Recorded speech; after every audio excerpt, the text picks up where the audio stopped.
हाँ जी, तो हम पढ़ रहे थे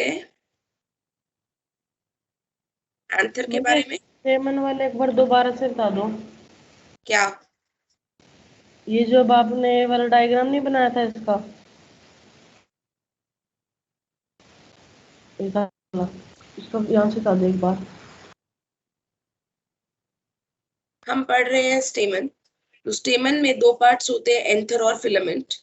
एंथर का हमने ट्रांसफर सेक्शन काटा तो हमने देखा कि it is tetragonal bilobed, right, और टेट्राथीकस है ये, और टेट्रास्पोरेंजिएट भी है। एक और वर्ड लिख लीजिए, it is also tetrasporangiate. 4 sporangia होंगे। हर एक स्पोरोजिनस टिश्यू पड़ा होगा, तो इसीलिए इसे हम कहते हैं 4 स्पोरोजिनस टिश्यू हो जाएंगे। तो that's why it is called tetrasporangiate. पूरा आंसर क्या है? टेट्रास्पोरेंजिएट। ओके, फिर उसके बाद हमने इसका ट्रांसफर सेक्शन काट के जैसा एंथर हमें दिखता है तो वो हमने डायग्राम बनाया था। वो डायग्राम पे उसके बाद हमने बात किया था, शुरुआत में सिर्फ एक ही लेयर होती है विच इज कॉल्ड एपिडर्मिस। तो it is non archesporial layer. उसके अलावा जितने भी सेल्स होते हैं उन्हें हम कहते हैं हाइपोडर्मल सेल्स। हाइपोडर्मल सेल कोई एक बड़े साइज का हो जाता है जिसे आर्किस्पोरियल सेल कहा जाता है, और फिर वो एक बड़ा सेल, वो एक आर्किस्पोरियल सेल जो है वो क्या करता है? पेरिक्लाइनल डिवीजन करता है। आर्किस्पोरियल सेल में जब पेरिक्लाइनल डिवीजन होती है तो एक पेराइटल सेल बनता है और एक स्पोरोजिनस सेल बनता है। जो पेराइटल सेल है वो एंथर की वॉल्स बनाता है, जैसे endothecium, middle layers and tapetum. जबकि स्पोरोजिनस सेल जो है वो डिवाइड करके बनाता है स्पोरोजिनस टिश्यू। यानी एंडोथीशियम, मिडल लेयर और टेपिटम ये सब बाद में बनती है पेराइटल सेल से। और पेराइटल सेल किससे बना? आर्किस्पोरियल सेल से। तो एपिडर्मिस को हम नॉन आर्किस्पोरियल लेयर बोलते हैं क्योंकि वो आर्किस्पोरियल सेल से नहीं बना, वो तो पहले से ही थी। लेकिन उसके अलावा जितनी भी लेयर्स है, एंडोथीशियम, मिडल लेयर्स या टेपिटम, ये सारी आर्किस्पोरियल सेल से बनती है बेटा। ये सारी लेयर्स आर्किस्पोरियल सेल से बनती है, that's why they are called archesporial in origin. और डिविजन होते जाएंगे तो स्पोरोजिनस टिश्यू बन जाएगा। तो अब हम आगे शुरू करते हैं। अब इस डायग्राम को ही देखिए, इस डायग्राम को हमने बनाया था। तो सबसे बाहर वाली लेयर एपिडर्मिस है। एपिडर्मिस के बाद सेकंड लेयर इज एंडोथीशियम। फिर 1 2 3 लेयर्स आती है मिडल लेयर्स की, और फिर सबसे अंदर वाली लेयर है दिस इज टेपिटम, और टेपिटम के अंदर पड़ा है स्पोरोजिनस टिश्यू। सो स्पोरोजिनस टिश्यू के डायरेक्ट कांटेक्ट में जो लेयर है that is tapetum layer, that is tapetum layer. Okay, अब आगे चलें। यहाँ तक किसी को कोई डाउट है? मैम माइक्रोस्पोरेंजियम क्या होता है? मतलब स्पोरोजिनस टिश्यू जो पड़ा है ना, एक पूरा एक साथ एक बंडल में, तो उसे स्पोरोजिनस टिश्यू बोल देते हैं या माइक्रोस्पोरेंजिया बोल देते हैं, जिसमें स्पोरोजिनस टिश्यू पड़ा है। ओके मैम, ठीक है। Hello, yes ma'am. आगे चलें।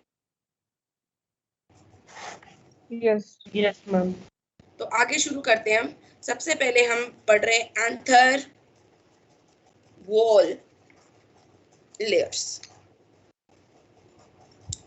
एक एक करके हम पढ़ेंगे anther wall layers.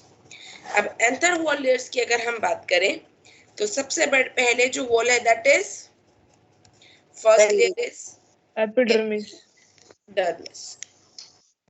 First is epidermis. ठीक है। एपिडर्मिस में कौन कौन से पॉइंट्स ध्यान रखने हैं? पहला point, it is non archesporial in origin. It is non archesporial in origin. सबसे आउटर मोस्ट लेयर है, तो क्या काम होगा बेटा इस लेयर का? Protective in nature. Protection. It is protective in nature. It is protective in nature. Epidermis जो है usually it is made up of thin-walled living cells. It is made up of thin-walled living cells. It is made up of thin-walled living cells. Okay. Normally epidermis thin-walled होता है, लेकिन RC यूथोबियम एक ऐसा plant है जिसके anther का epidermis thick walled होता है, राइट। एक प्लांट है आरसी यूथोबियम। ये तो फिर एक्सेप्शन हो गया ना।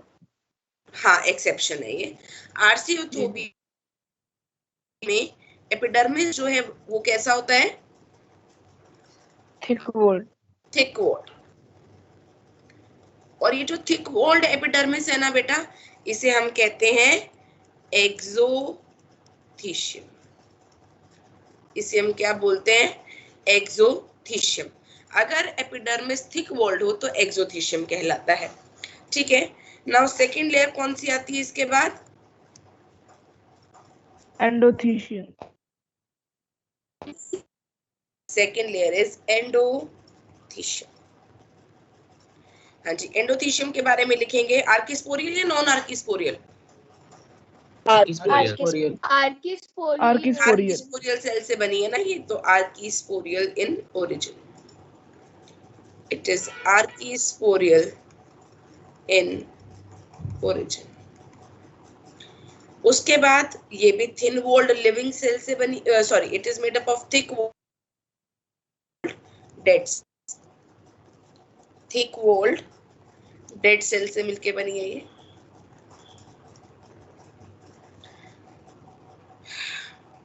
It helps in the dehiscence of anther, anther को ब्रेक करने में हेल्प कराती है। क्यों, अभी बता रही हूँ। It helps in the dehiscence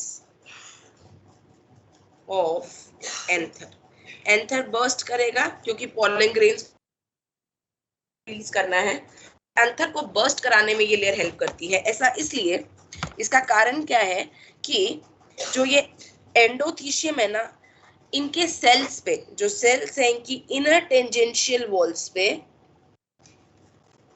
sales की जो इनर टेंजेंशियल वॉल्स होती हैं, इन पे अल्फा सेलुलोजिक के थिकनिंग्स प्रेजेंट होते हैं। अल्फा सेलुलोज जो होता है इसकी थिक प्रेजेंट है। जो एंडोथीशियम है, इन सेल्स की इनर टेंजेंशियल वॉल पे क्या पाई जाती है, अल्फा सेलुलोजिक बैंड्स। तो अल्फा सेलुलोजिक बैंड वाटर को एब्जॉर्ब करते हैं, दे आर हाइग्रोस्कोपिक। हाइग्रोस्कोपिक क्योंकि पानी एब्जॉर्ब कर लेंगे, पानी एब्जॉर्ब करेंगे, स्वेल करेंगे, प्रेशर जनरेट होगा और एंथर को बर्स्ट कराने में क्या करेंगे, हेल्प करेंगे, राइट। कि ये जो एंडोथीशियम के सेल है इनके पास सेलुलोज है, सेलुलोज पानी एब्जॉर्ब करेगा, पानी एब्जॉर्ब करेगा खूब सारा, तो उसके ऊपर, सेल के ऊपर क्या पड़ेगा, प्रेशर, टर्गर प्रेशर, जिस वजह से ये बर्स्ट करेंगे, और बर्स्ट करेंगे ये तो पूरा एंथर बर्स्ट करेगा और पोलन ग्रेन्स बाहर रिलीज हो जाएंगे। ये बात समझ आई? यस पक्का? मैम। एक और Yes, चीज लिख ma'am. लीजिए, ये अल्फा सेलुलोजिक थिकनिंग्स जो है, they are absent in cellulosic thickenings are absent in hydrophytes. Hydrophytes पानी कौन में से रहने प्लांट्स? वाले प्रोडक्ट। हाँ, वो प्लांट्स जो पानी में रहते हैं, उनके एंथर के एंडोथीशियम के अंदर अल्फा सेलुलोज बैंड्स नहीं हो। एक ऐसी फैमिली है हाइड्रोकैरेटिसी, हाइड्रोकैरेटिसी। इस फैमिली में अल्फा सेलुलोजिक बैंड्स नहीं होते क्योंकि एक्वेटिक है। क्लियर? हाइग्रोस्कोपिक का मतलब बताना मैं। जो पानी को एब्जॉर्ब कर सकते हैं। ठीक है।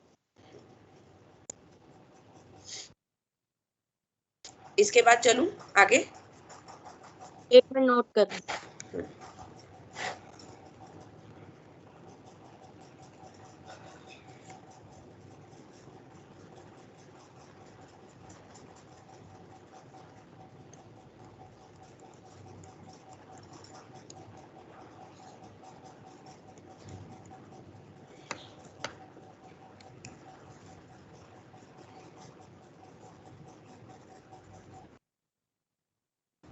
हो गया। चले आगे बेटा। Yes, ma'am. नेक्स्ट आता है मिडल लेयर्स। तो मिडल लेयर्स कितनी होती है? 1 2 3 1 2 3 इन नंबर। मिडल लेयर्स कितनी होती है? 1 2 3 इन नंबर। 1 2 या 3 लेयर्स मिलेंगी हमें मिडल लेयर्स की। Then next point, middle layer जो है Archisporial in origin. Archesporial in origin. Very good. It is also archesporial in origin. Number 3, it is made up of parenchyma cells. Parenchymatous होती है ये, मतलब parenchyma cell से बनी हुई है। और पैरेंकाइमा सेल्स कैसे होते हैं तुम्हें पता है? Thin walled and living. मेरी आवाज बदली हुई लग रही है क्या तुम्हें आज? Yes, ma'am. Yes, ma'am. लग रहा है मैं बीमार हो गई हूँ ना, मुझ में एनर्जी आज इतनी। हाँ जी, तो पैरेंकाइमेटस सेल से बनी हुई है। पैरेंकाइमेटस सेल्स कैसे हैं? थिन वॉल्ड एंड लिविंग होते हैं, ये हमें पता ही है। मिडल ईयर का काम क्या होता है? They store the food.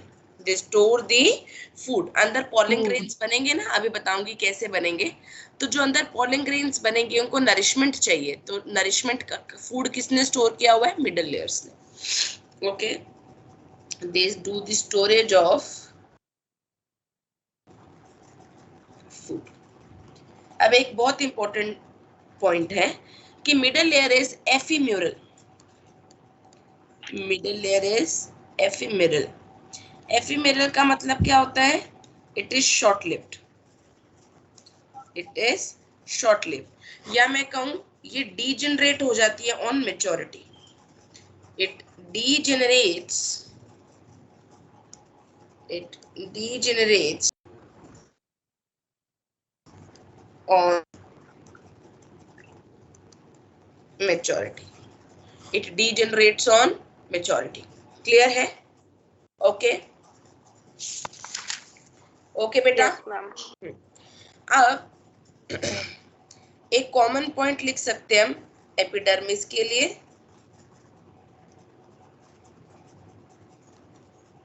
Endothecium के लिए और मिडल लेयर्स के लिए। इन तीनों के लिए कॉमन पॉइंट है कि तीनों का एक रोल होता है प्रोटेक्शन।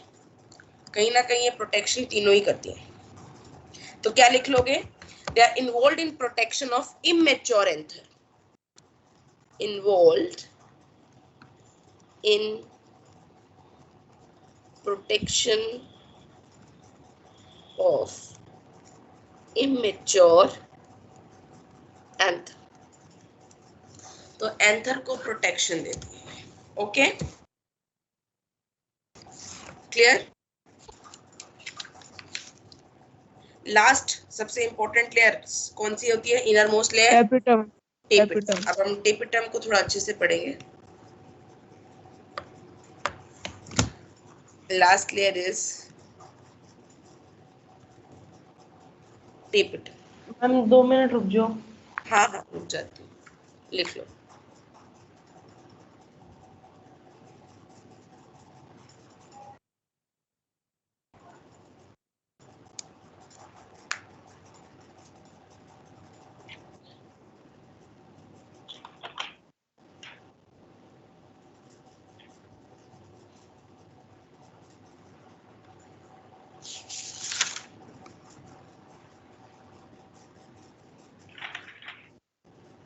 करा दो मैम। चलो, हो गया मैम। टेपिटम। तो टेपिटम को लिखेंगे, it is the inner most wall layer which is in direct contact with the sporogenous tissue. Tissue. Innermost layer which is in direct contact of sporogenous tissue. Of sporogenous tissue. Next point. It is also archisporial in origin. Yes.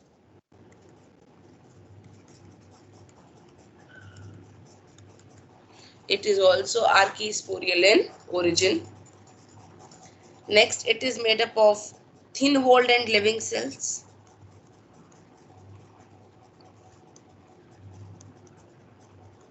Made up of thin-walled and living cells. It nourishes the developing pollen grain. हाँ, मतलब this is the nutritive layer. ये वो layer है जो middle layer से खाना लेगी और किसको प्रोवाइड कर देगी. अंदर क्या पड़ा है? Sporogenous tissue. ठीक है, it is the nutritive layer. Important point है ये कि कौन सा ऐसा लेयर है जो न्यूट्रिशन प्रोवाइड करता है to the sporogenous Tapetum. It is the nutritive layer. It is the nutritive layer which provides nutrients to Sporogenous which provides nutrients to sporogenous tissue. Ma'am ये पोलन ग्रेन को ही देगी जो develop हो रहे हैं अंदर उसके अंदर. क्या? ये मैम न्यूट्रिशन तो पोलन ग्रेन को ही देगी जो डेवलप हो रहे हैं उसके अंदर. स्पोरोजिनस टिश्यू से तो पोलन ग्रेन बनेंगे, तो न्यूट्रिशन तो स्पोरोजिनस टिश्यू को देगा ताकि वो भाई पोलन ग्रेन को जन्म दे सके ना. ठीक है, अभी बताऊंगी. चलिए आगे लिखिए. जो टेपेटम है वो दो तरह का हो सकता है.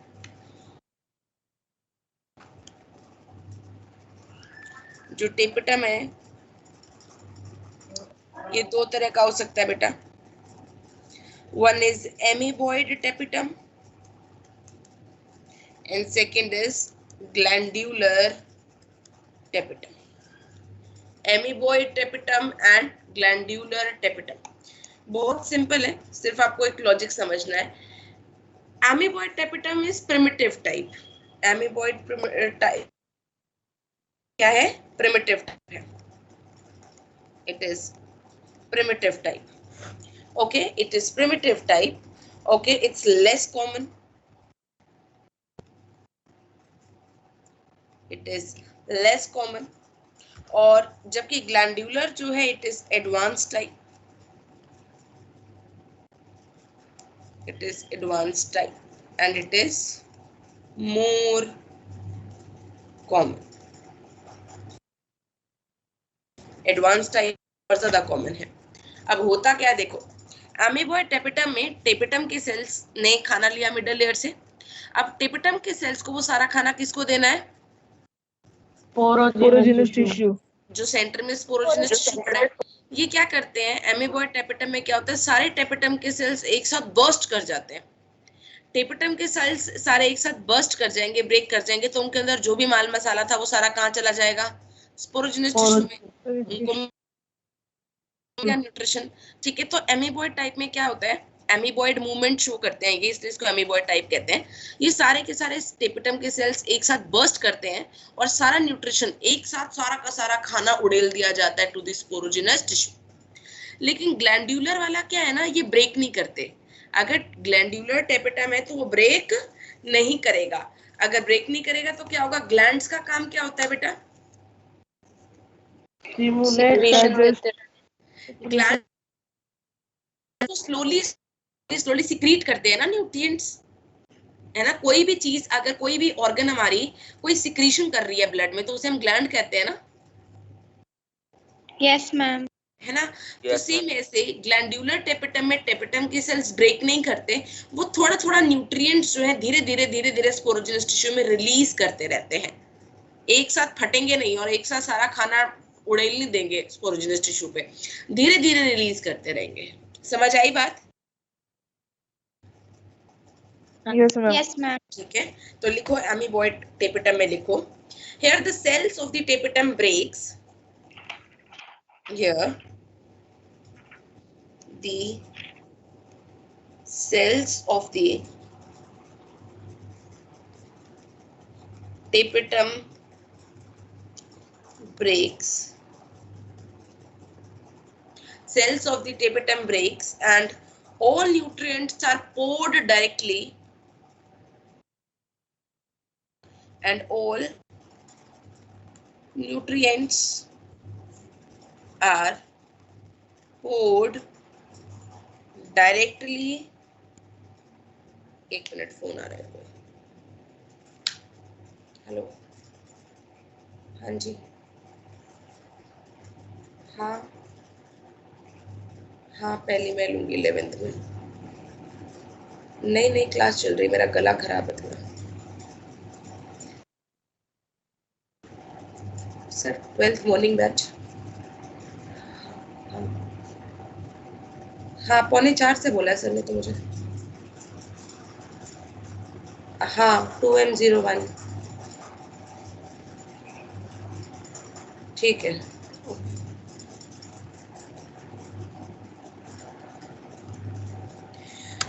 Tapetum breaks and all the nutrients are poured directly in the porogenous tissue.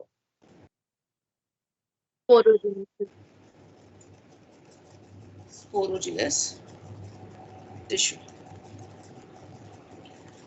वहीं glandular में क्या बोलेंगे? Here the cells do not break. Here the cells do not break and slowly releases the nutrients and slowly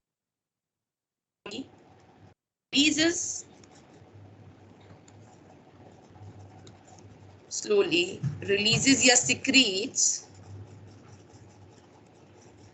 the nutrients into sporogenous tissue. तो sporogenous tissue में slowly nutrients secrete होते रहते हैं. Sales को एक बार ब्रेक नहीं करना पड़ता, इसीलिए हम इनको और क्या बोलते हैं? Secretory tapetum. इसीलिए इसको और क्या कहा जाता है? Secretory tapetum. ग्लैंड्स का काम सिक्रीशन होता है ना, ऐसे सिक्रीट करता है ये. Okay, secretory tapetum. इसका दूसरा नाम है मैम ये? हाँ जी, इसका दूसरा नाम है ना ग्लैंडुलर का? हाँ, ग्लैंडुलर को ही हम सिक्रीटरी टेपेटम भी बोल सकते हैं. Okay, yes ma'am. अब एक यहीं पे लिख लो अलग से, तो क्या ही लिखवाऊंगी इसको. ग्लैंडुलर टेपेटम क्या क्या सिक्रीट करता है? Secretions of glandular tapetum. Glandular tapetum जो है, वो जो खाना सिक्रीट कर रहा है, उसमें क्या क्या होगा? नंबर 1, उसमें होगा कैलेज एंजाइम. उसमें क्या एंजाइम होगी? कैलेज. ये कैलेज एंजाइम का क्या काम है? अभी 10 मिनट बाद तुम्हें पता चल जाएगा. कैलेज एंजाइम होगी. उसके बाद सेकंड, इट सिक्रीट्स यूबिश बॉडीज. ये भी बाद में बताऊंगी. अभी बस नाम लिख लो तुम लोग. It secretes Ubisch bodies. Third, it secretes pollen kit materials. It secretes pollen kit substances. Pollen kit substances secrete करता है, right? Pollen kit substances जो है, ये क्या है? ये भी मैं बाद में जब pollen ring का structure पढ़ेंगे तो उसमें आएगा. इसमें कुछ कंपैटिबिलिटी प्रोटीन्स वगैरह होते हैं. धीरे धीरे चैप्टर में आगे बढ़ेंगे तो समझ आता जाएगा. Compatibility proteins are there. ठीक है, okay, right? Yes, ma'am. Okay, इसके बाद बेटा नाउ नेक्स्ट इज टेपेटम के बारे में थोड़े से क्वेश्चंस वगैरह आते हैं, मॉड्यूल में है काफी, तो इसलिए हमें लिखना पड़ेगा. Next is the features of tapetum. Next is common है दोनों के लिए, फीचर्स ऑफ टेपेटम. टेपिटम की जो लेयर है उसकी क्या क्या प्रॉपर्टीज होंगी वो देख लेते हैं। तो फीचर्स ऑफ टेपिटम में सबसे पहला point, they are large sized cells. Tapetum की जो लेयर है वो बड़े बड़े सेल से बनी होती है। They are large sized cells, large size cells हैं। इन सब के पास डेंस साइटोप्लाज्म है, डेंस साइटोप्लाज्म है सबके पास, ठीक है। Now third is they are multinucleated. अभी तक जितनी भी लेयर्स हमने पढ़ी ना बेटा, सारी लेयर्स में हर सेल के पास एक ही न्यूक्लियस होता है, यूनी न्यूक्लिएट कंडीशन होती है। लेकिन जो टेपिटम के सेल्स है उनके पास multi nucleate condition is there. उनके पास कैसी कंडीशन है? Multi nuclear. Multi nucleate condition कब आती है? तुमने पिछले साल सेल डिवीजन पढ़ा है तो तुम बता सकते हो कि मल्टी न्यूक्लिएट कंडीशन क्यों अराइज करेगी? यहाँ पे तो तीनों कंडीशन हो रही है। मैम जब काइनेसिस हो रही है पर साइटोकाइनेसिस नहीं हो रही। हाँ, अगर बार बार कैरियोकाइनेसिस हो रही है तो न्यूक्लियस तो डिवाइड कर रहा है सेल के अंदर, पर साइटोकाइनेसिस नहीं हो रही, सेल डिवीजन नहीं हो रहा, तो एक न्यूक्लियस हो जाएंगे, यानी मल्टी न्यूक्लिएट कंडीशन आ जाएगी। So multi nucleate condition arise करती है due to repeated karyokinesis, Continuous not followed by karyokinesis. cytokinesis. repeated karyokinesis but lack of, due to repeated karyokinesis Cytokinesis. not followed by, which is not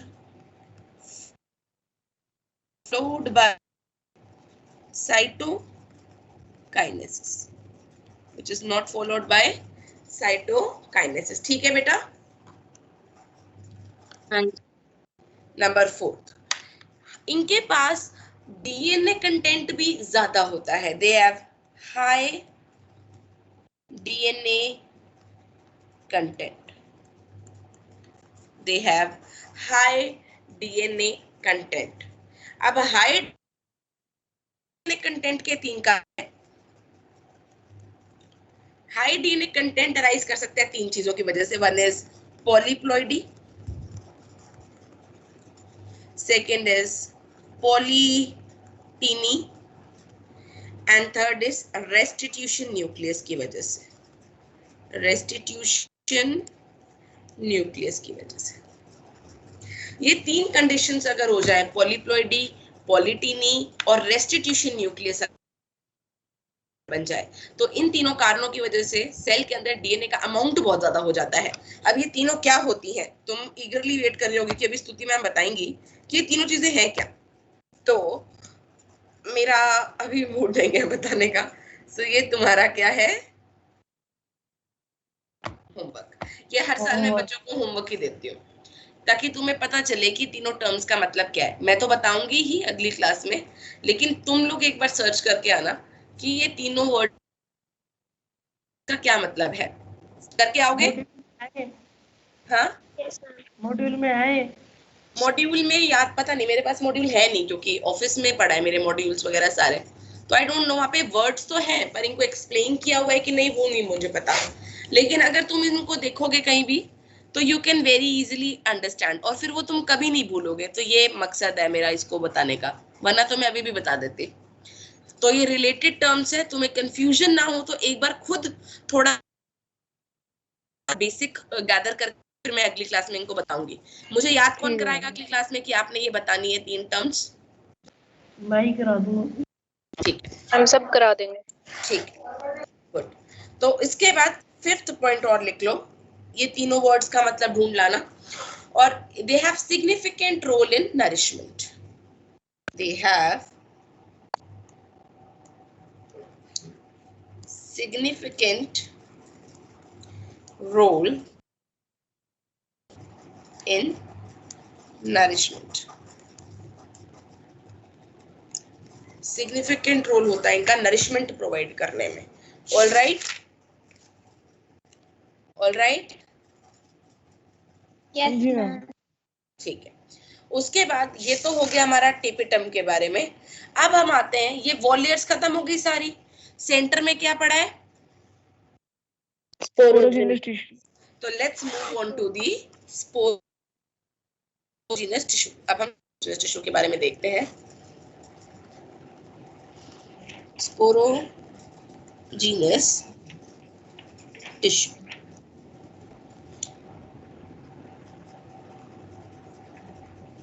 sporogenous tissue पे आ जाते हैं। Layers तो हो गई, अब centre में पड़ा है स्पोरोजिनस टिश्यू।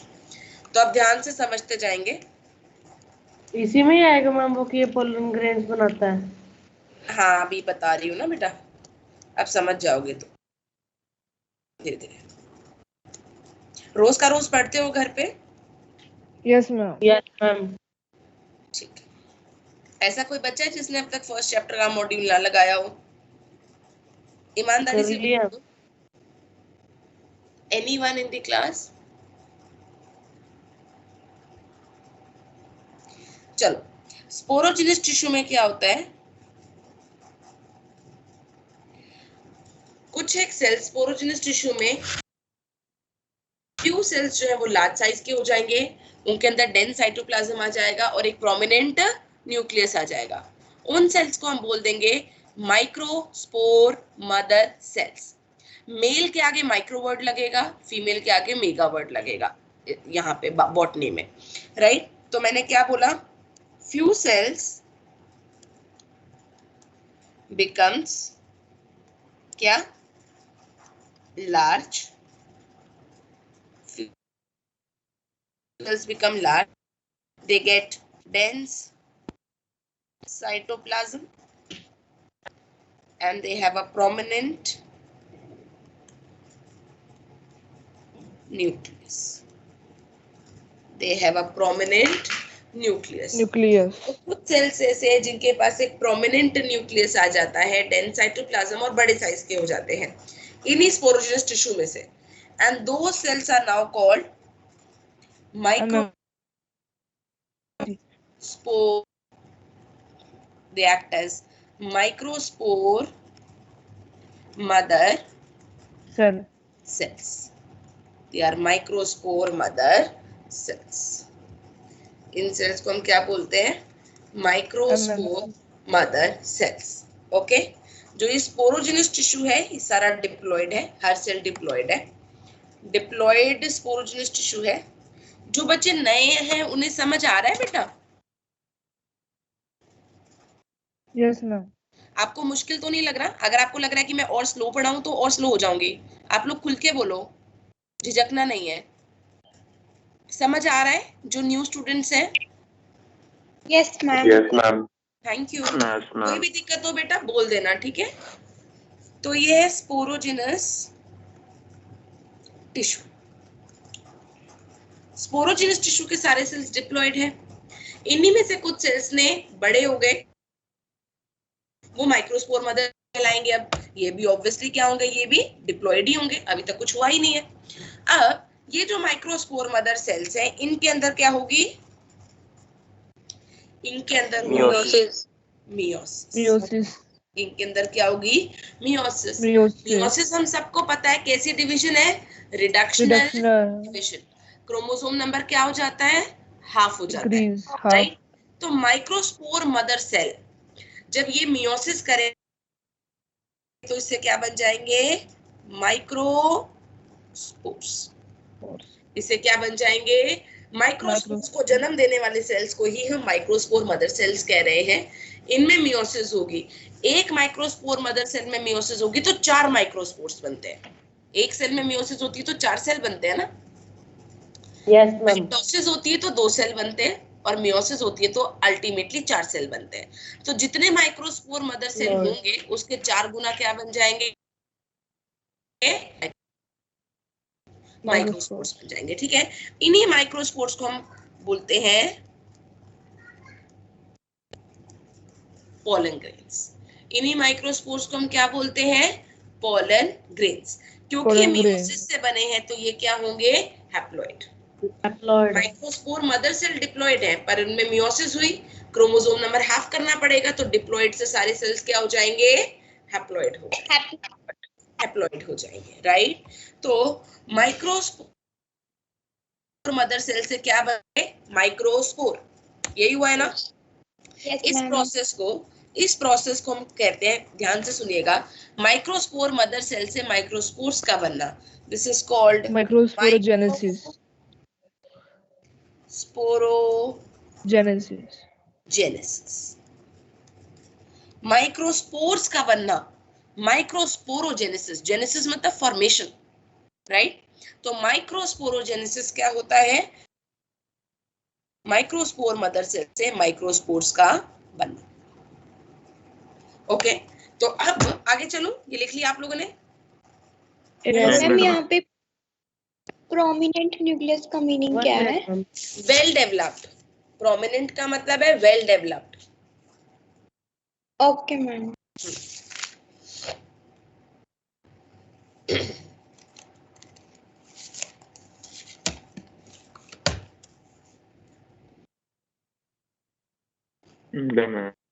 लिख लिया। Done, ma'am.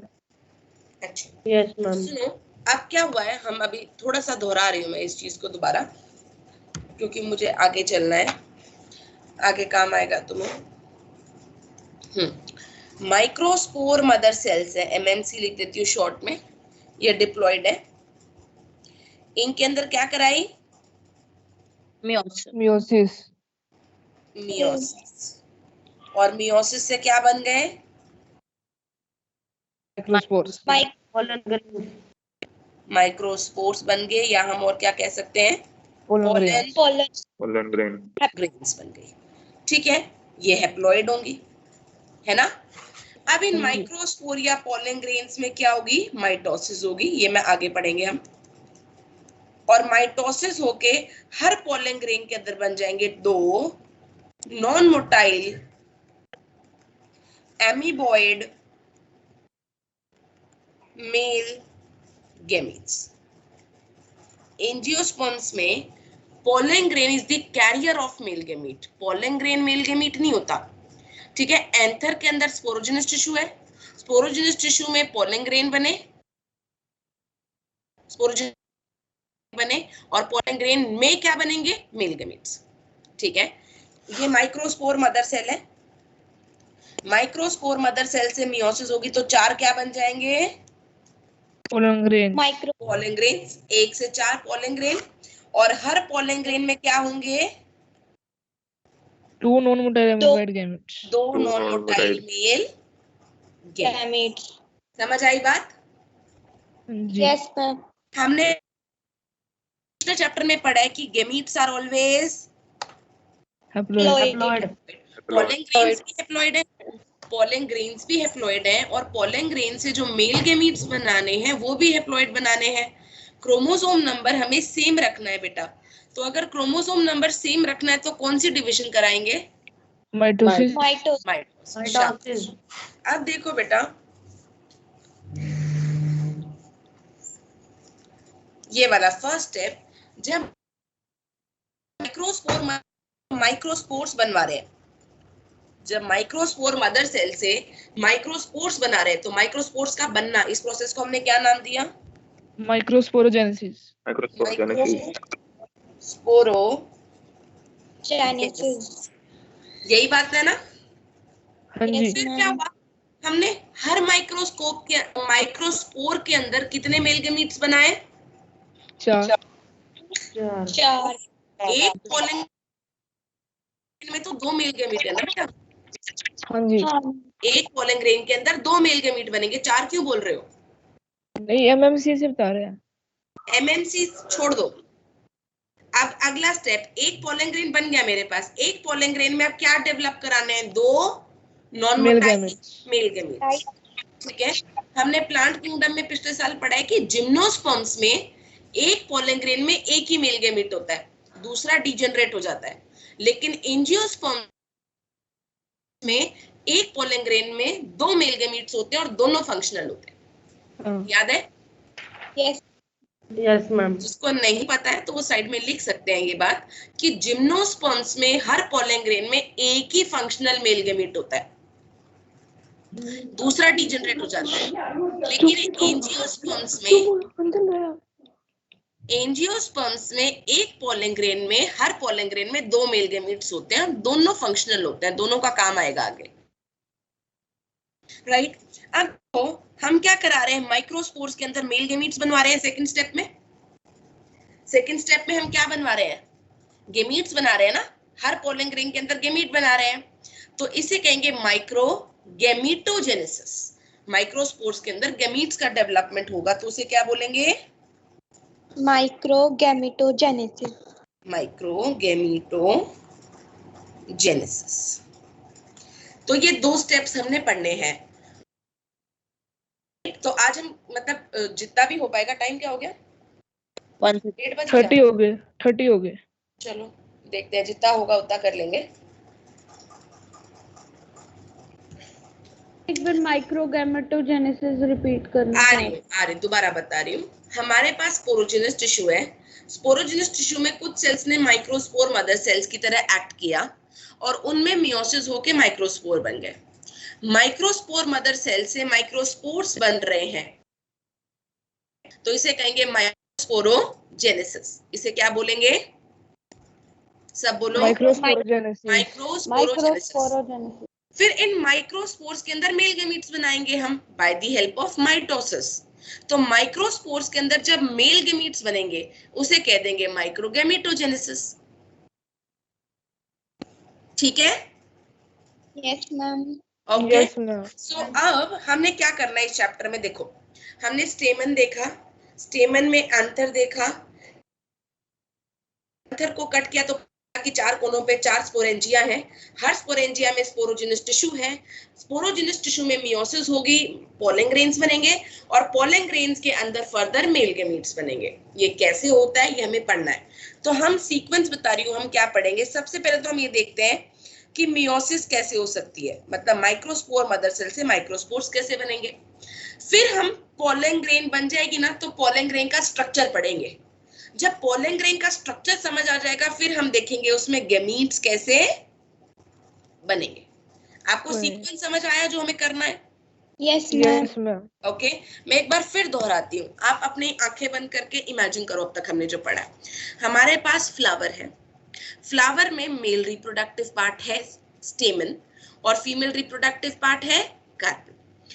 अगर हमें सेक्सुअल रिप्रोडक्शन करानी है, हमें मेल गैमीट चाहिए और फीमेल गैमीट चाहिए। मेल गैमीट बनता है स्टेमन में, तभी वो मेल रिप्रोडक्टिव पार्ट है, और फीमेल गैमीट बनेगा कार्पेल में, तभी वो फीमेल रिप्रोडक्टिव पार्ट है। जो मेल रिप्रोडक्टिव पार्ट है यानी जो स्टेमन है उसके 2 भाग हैं, सबसे ऊपर एंथर और नीचे फिलामेंट। एंथर को अगर आप बीच से काट दो तो आपको पता चलेगा एंथर बाइलोब्ड है, टेट्रागोनल है, टेट्रास्पोरेंजिएट है, टेट्राथीकस है। हर एक एंथर में 4 कोनों पे 4 थीका है, हर थीका में स्पोरोजिनस टिश्यू प्रेजेंट है, राइट। फिर हमने एंथर की वॉल्स को डिस्कस किया कि एंथर की वॉल्स में एपिडर्मिस है, एंडोथीशियम है, मिडल लेयर्स है, टेपिटम है, और टेपिटम के बीच में सारा स्पोरोजिनस टिश्यू प्रेजेंट है। स्पोरोजिनस टिश्यू जो है, स्पोरोजिनस टिश्यू को नरिशमेंट टेपिटम देता जा रहा है। स्पोरोजिनस टिश्यू में कुछ सेल्स बड़े हो जाएंगे जो माइक्रोस्पोर मदर सेल्स की तरह काम करेंगे। उन माइक्रोस्पोर मदर सेल्स में मियोसिस होगी और पोलन ग्रेन्स बनेंगे। फिर हम पोलन ग्रेन का स्ट्रक्चर पढ़ेंगे। फिर पोलन ग्रेन का स्ट्रक्चर जब समझ आएगा तो फिर हम कहेंगे कि हर पोलन ग्रेन 2 मेल गैमीट्स बनाएंगे। ये काम हमें करना है। फिर हम बोल देंगे कि हमारे मेल गैमीट्स तैयार हैं। फिर ऐसे ही हम कार्पेल को पढ़ेंगे, कार्पेल का स्ट्रक्चर, फिर कार्पेल में ओवरी, ओवरी में कैसे फीमेल गैमीट बनेगा, अल्टीमेटली वो देखेंगे। मेल और फीमेल गैमीट जब तैयार हो जाएंगे फिर अगला स्टेप पे जाएंगे, पॉलिनेशन करवाएंगे उनकी ताकि वो एक दूसरे के पास आ जाए। ठीक है? Yes ma'am. तो नाउ थोड़ा सा देखते हैं हम माइक्रोस्पोरोजेनेसिस के बारे में, वो यही आ जाएगा, बहुत ज्यादा नहीं करना है। माइक्रोस्पोरोजेनेसिस में हमें क्या करना है, माइक्रोस्पोर मदर सेल में मियोसिस करानी है ताकि क्या बन जाए, पोलन ग्रेन्स बन जाए। जो माइक्रोस्पोरोजेनेसिस है वो 2 प्रकार का हो सकता है। माइक्रोस्पोरोजेनेसिस जो है वो 2 प्रकार का हो सकता है।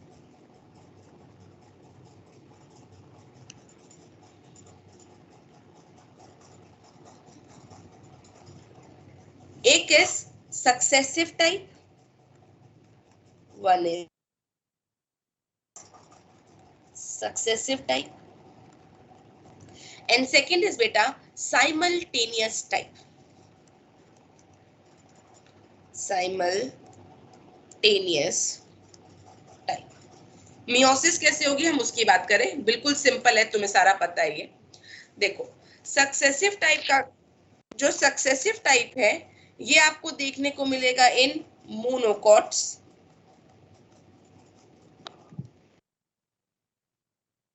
और साइमल्टेनियस टाइप आपको देखने को मिलेगा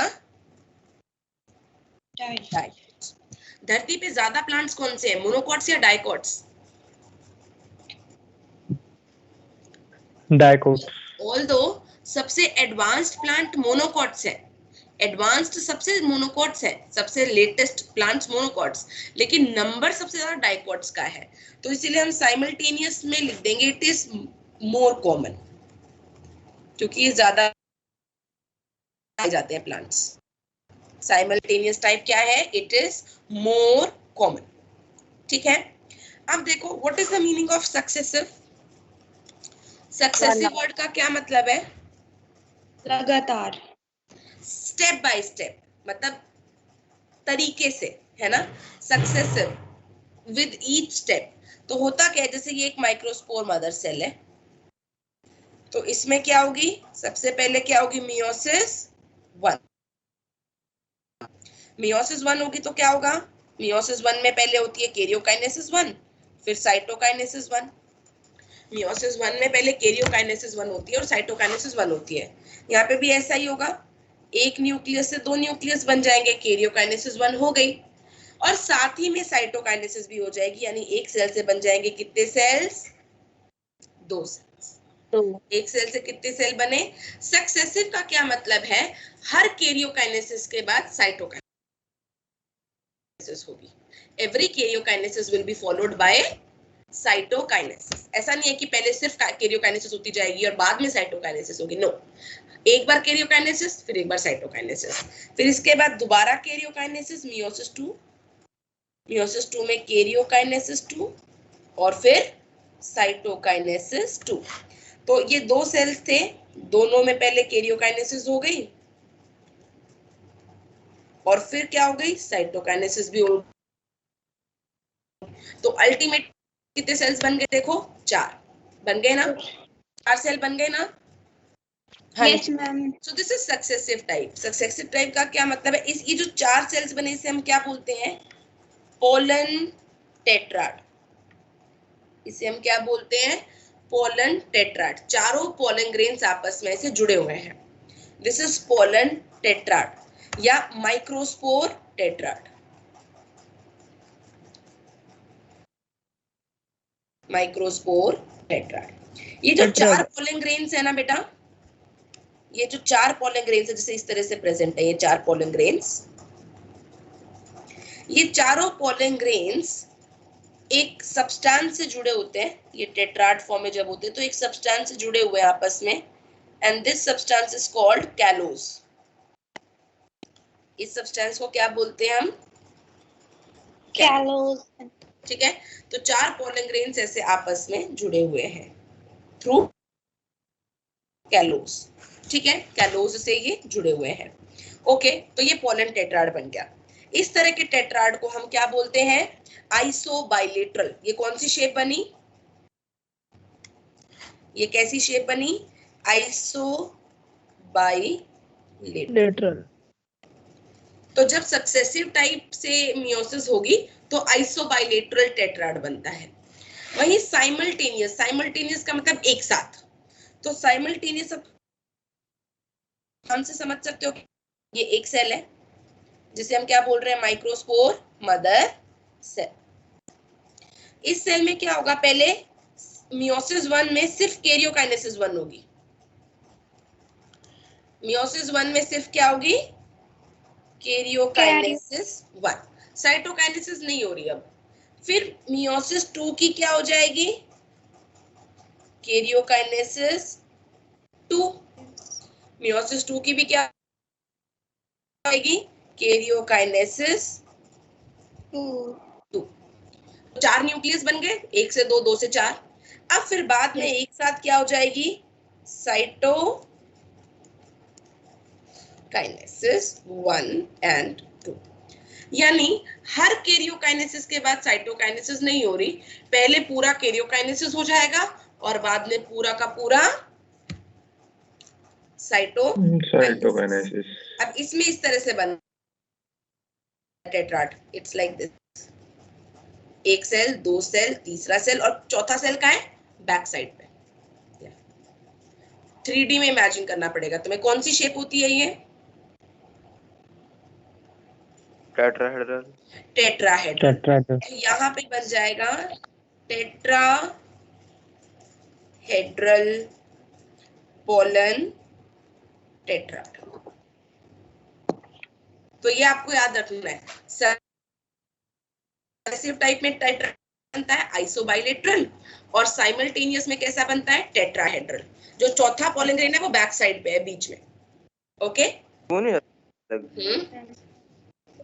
रहते अलग अलग, फिर एक साथ जुड़े रहते हैं। आ रही हूँ बेटा, अभी उस पे रुक जाओ। अभी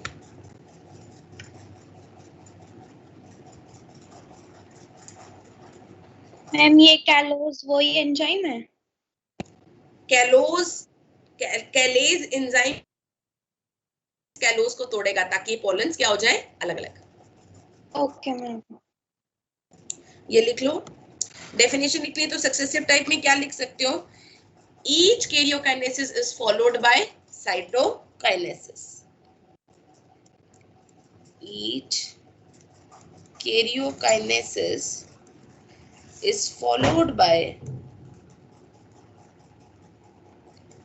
cytokinesis।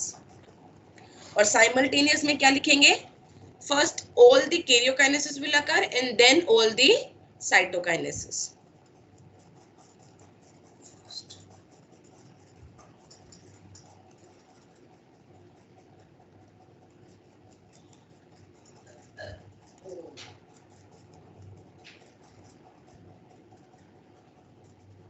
क्या ये समझ आया बेटा आपको? Yes ma'am. Yes, ma'am. Any doubt? किसी को भी अगर समझ ना आया हो तो वो पूछ सकता है।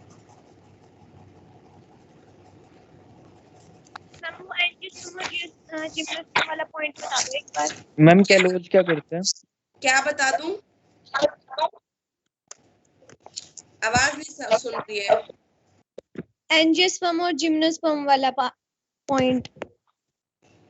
एंजियोस्पर्म और जिम्नोस्पर्म वाला पॉइंट कौन सा? अच्छा, एंजियोस्पर्म्स और जिम्नोस्पर्म दोनों ही पोलन है, पर जिम्नोस्पर्म्स की पोलन ग्रेन में एक ही मेल गैमेट होता है, दूसरा डीजेनरेट हो जाता है। और एंजियोस्पर्म्स की पोलन ग्रेन में 2 मेल गैमेट्स होते हैं, हर पोलन ग्रेन में 2।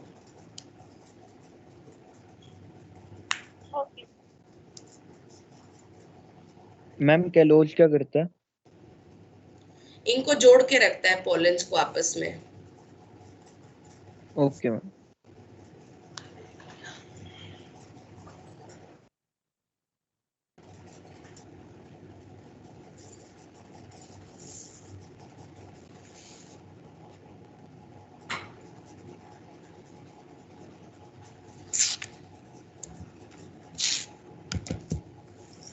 हो गया? No ma'am. नो मैम लिख।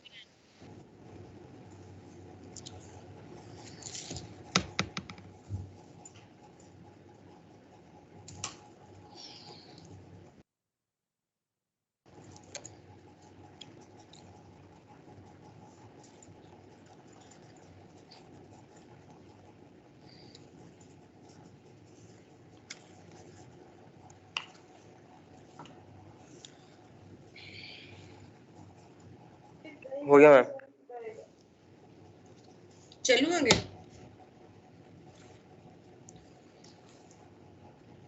Yes ma'am. Anyone who is still writing? No ma'am. चलो आगे देखते हैं फिर। अब इसके बाद क्या होगा, आगे लिखेंगे। अब 4 पोलन ग्रेन्स है और चारों किससे जुड़ी हुई हैं, कैलोस। है ना।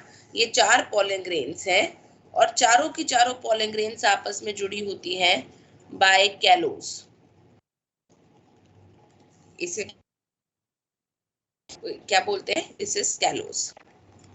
तो अभी हमने पढ़ा कि जो ग्लैंड्यूलर टेपिटम है वो एक एंजाइम सीक्रेट करता है जिसे हम क्या बोलते हैं? कैलेज एंजाइम।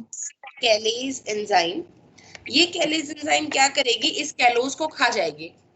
इस कैलोस को, ये सक्सेसिव टाइप का है ना मैम? बेटा ये अलग टॉपिक है। ओके। ये इस कैलेज को कैलेज जो है कैलोस को खा जाएगी और चारों पोलन ग्रेन्स अलग अलग हो जाएंगे। तो pollen grains get separated. Pollen grains will separate. Pollen grain separate हो जाएंगे। तो इस तरह से कैलेज जो है इन पोलन टेट्राड को ब्रेक करवाता है। दूसरी कंडीशन देखो, कई बार कैलेज अगर एंजाइम सक्षम नहीं है इस कैलोस को ब्रेक करने में तो पोलन ग्रेन्स हमेशा जुड़ी रहेंगी। राइट और रॉन्ग? Yes Yes. हाँ। Yes ma'am. If next point, if callose is persistent, persistent मतलब वो डिग्रेड नहीं होगा, वो वहीं रहेगा। अगर कैलोस persistent है तो हमेशा पोलन ग्रेन क्या रहेंगी? जुड़ी हुई रहेंगी। जैसे मान लो 2 पोलन ग्रेन्स जुड़ी हुई हैं या 3 पोलन ग्रेन जुड़ी हुई हैं, एक अलग हो गई। थोड़ा बहुत कैलोस अगर बीच में रह जाए तो हो सकता है एक से अधिक पोलन ग्रेन्स आपस में क्या हो जाए? जुड़ी रह जाए। तो ऐसी पोलन ग्रेन्स को हम कहते हैं बेटा कंपाउंड पोलन। ऐसी पोलन ग्रेन्स को क्या बोलेंगे? Compound pollens. कंपाउंड पोलन्स जो है they are produced by example Drosera.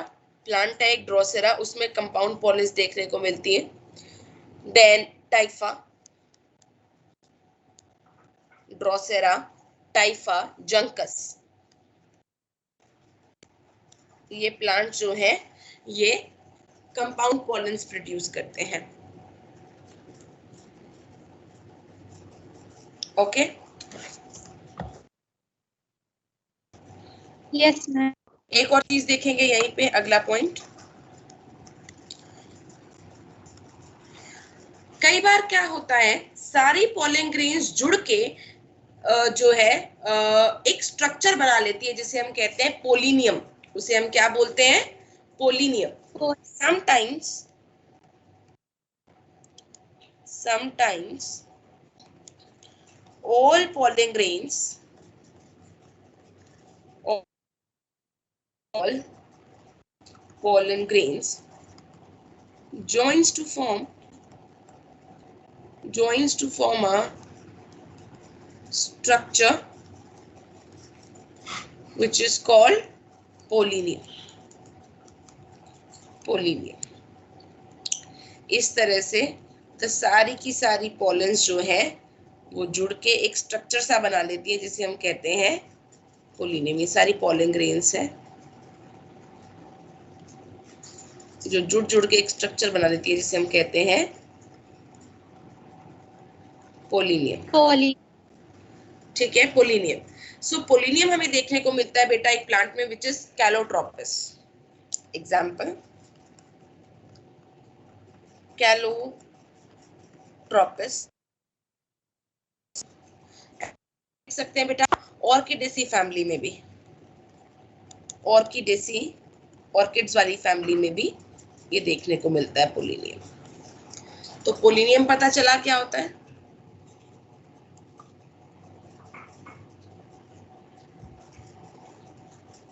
दोबारा बताना मैम एक बारी।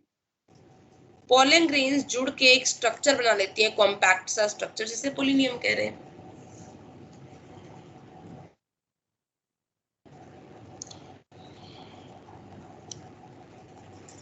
मैं ऊपर भी तो वो पोलन ग्रेन जुड़ी हुई थी, उसको कंपाउंड पोलन बोल रहा। बेटा वो हद से हद 4 ही हो सकती है ना, ये तो बहुत सारी पोलन्स है जिन्होंने एक स्ट्रक्चर बना लिया है छत्ता जैसा। अच्छा ठीक है।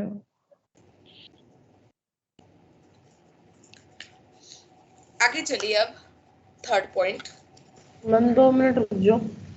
अच्छा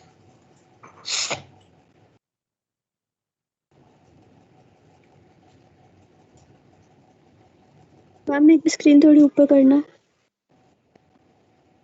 बस थोड़ा सा एक बार और कर दो जहाँ पे डिफरेंसेस किए थे। मैम आपने कंपाउंड पॉलेंस में थर्ड एग्जांपल क्या लिखा है? जंकस, JUNCUS।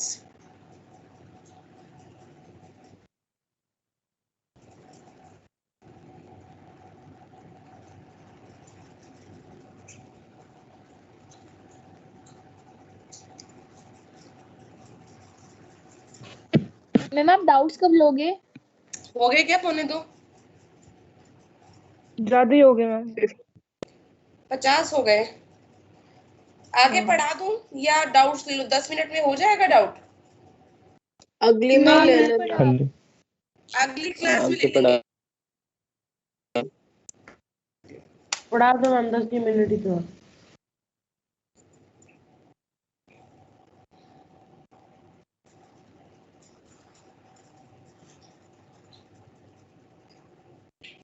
हो गया मैम। चलूं आगे अब? Yes ma'am. नेक्स्ट पॉइंट देखिए बेटा। हाँ जी, जो पोलन मदर है, पोलन मदर से कह रही हूँ,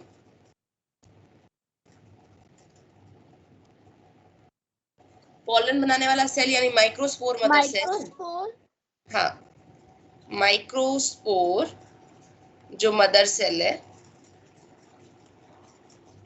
ये क्या है? डिप्लॉइड है ना। यूजुअली क्या होता है, इस सेल में क्या हो रही है? मियोसिस। और मियोसिस से क्या बन रहे हैं?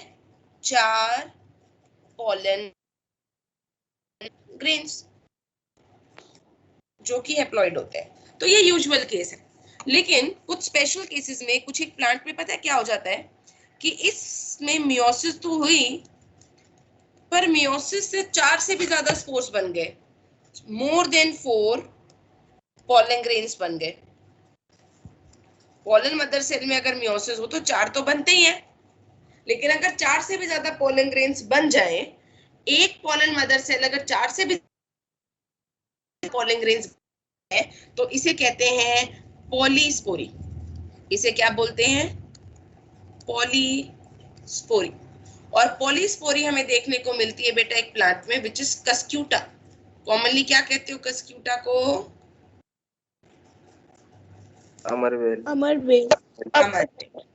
अमरवेल, यस।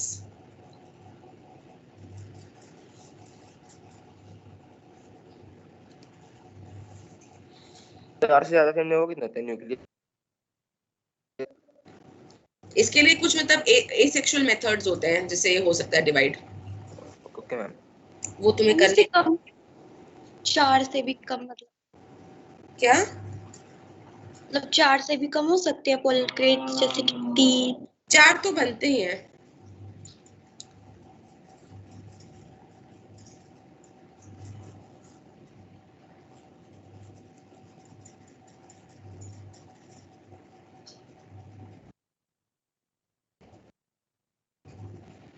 मैम और कितना पढ़ाओगे? क्या हुआ, थक गए क्या? Yes ma'am. मैं तो शुरू भी लेट किया था आज। बस 5 मिनट में छोड़ रही हूँ। Thank you ma'am. टाइम कितना बचा है? बोलो, 5 मिनट ही बचे होंगे। 8 बजे हैं। अच्छा, बस एक पॉइंट और रह गया, छोड़ दूंगी फिर।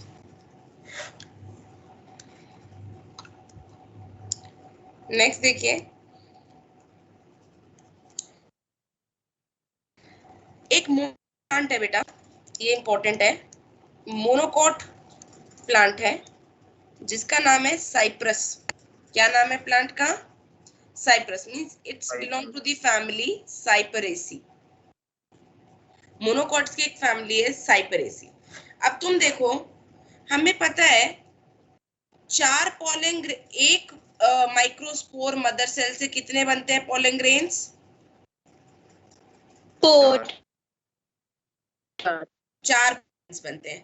इनमें भी 4 ही बनते हैं, लेकिन इनके अंदर क्या होता है, 3 क्या हो जाते हैं, डीजेनरेट। 3 डीजेनरेट हो जाते हैं और बचता है सिर्फ एक ही फंक्शनल। ये तुम्हें ध्यान रखना है। Example Cyperus. जैसे अगर मैं तुम्हें बोलूं कि तुम्हारे पास 25 माइक्रोस्पोर मदर सेल है, तो बताओ माइक्रोस्पोर्स कितने बनेंगे? जनरल क्वेश्चन है बाकी प्लांट्स के लिए। 70 अरे 100 तुम्हें तो 100 बनेंगे। एक माइक्रोस्पोर मदर सेल से 4 बनते हैं, तो 25 से 100 ही बनेंगे ना। इसमें प्रिंस तुम 70 कैसे बोल रहे हो? ध्यान कहाँ है तुम्हारा? साइप्रेसी का पूछा आपने, ऊपर वाले का। तो साइप्रेसी में भी 70 कैसे बन जाएंगे? 25 से 25 ही बनेंगे ना। 25 बोल रहा था मैं। अच्छा 25। लेकिन अगर मैं बोलूं साइप्रेसी फैमिली है और उसमें हमें लेट्स से 100 पॉलेंस बनाने हैं, तो 100 पॉलेंस बनाने के लिए मुझे कितने माइक्रोस्पोर मदर सेल चाहिए? 100 ही चाहिए, 100। क्योंकि एक से एक ही बनेगा, यहाँ पे 4 नहीं बनेंगे। ठीक है? यस यस ओके, एक मिनट में देख लो कि इसमें कोई और पॉइंट तो नहीं है। हाँ ये लिख लो एक, इसके बाद क्लास एंड करते हैं। लिखिए, एक प्लांट है एरिस्टोलोकिया। देयर इज अ प्लांट एरिस्टोलोकिया,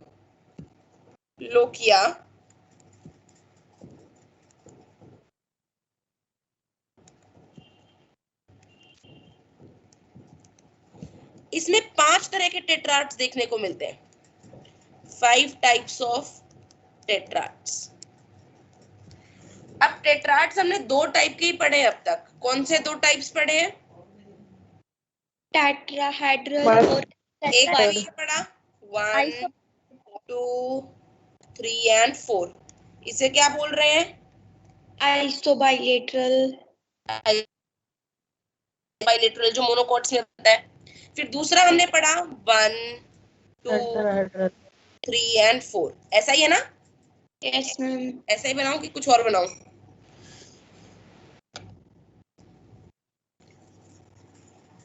मैं इसको गोले में बना देती हूँ, क्योंकि मुझे सब चीजें आती नहीं। 1 3 तो ये हो गए और एक बैक साइड पे, तो दिस इज टेट्राहेड्रल। ये 2 टाइप्स तो हमने पढ़ ही लिए। फिर तीसरा कैसा हो सकता है? T shaped. 1 2 3 4, ऐसा भी टेट्राड बन सकता है। It is T shaped. फिर लीनियर टेट्राड भी मिल सकता है हमें। 1 2 3 4, चारों पॉलिंग ग्रेन्स ऐसी एक ही लाइन में हो, so it is linear type. And last one is decussate type. Decussate type is like this. ये पूरा टेट्राड है।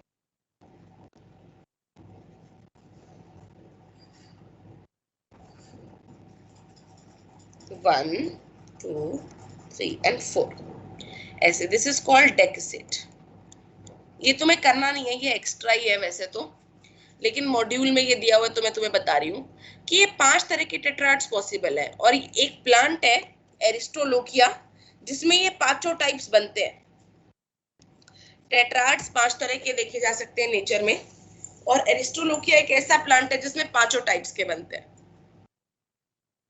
ऑलराइट? Yes ma'am.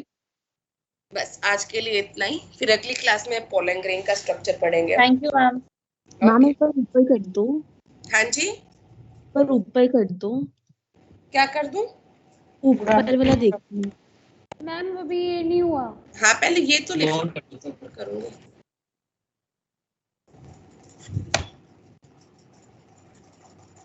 हम क्लास लीव कर सकते हैं अब? हाँ जा सकते हैं बेटा आप लोग। Thank you, ma'am. Good afternoon. Good afternoon. Good afternoon. Thank you ma'am. Good afternoon. Good afternoon.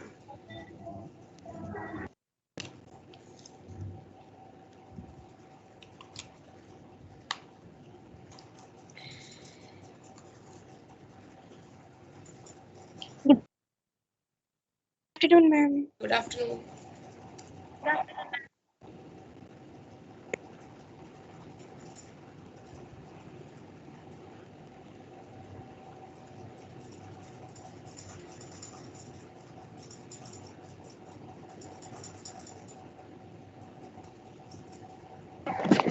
Good afternoon ma'am, thank you ma'am. मैं बारी ऊपर करना। हेलो, हाँ जी, बस कर रही हूँ एंड। बोलो। फर्स्ट पॉइंट दिखाना मैम, मैं बारी साइमल्टेनियसली साइड में सिमरन, मैंने लिखा है जो सा। आधे बच्चे तो लीव कर गए एक्चुअली ना। सिया, सिया, खुशी,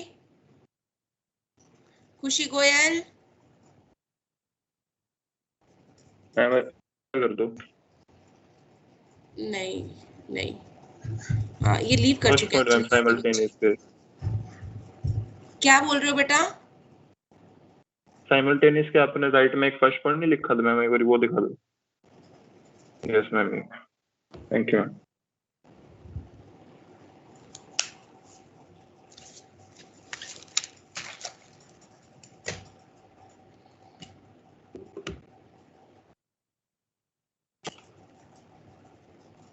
हो गया? मैं बार नीचे करना बिल्कुल।